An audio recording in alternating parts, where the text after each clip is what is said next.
జరుగుతున్నటువంటి హిందుత్వ మీదన కానీ హిందుత్వ పండగల మీదన కానీ జరుగుతున్న దాడి మీదన తొలిసారి నరేంద్ర మోడీ తీవ్ర స్థాయిలో విరుచుకుపడ్డారు.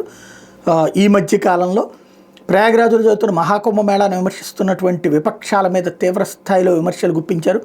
బానిస మనస్తత్వం ఉన్నవాళ్ళు హిందూ మత విశ్వాసాల మీద అదే పనిగా దాడి చేస్తున్నారని ధ్వజమెత్తారు.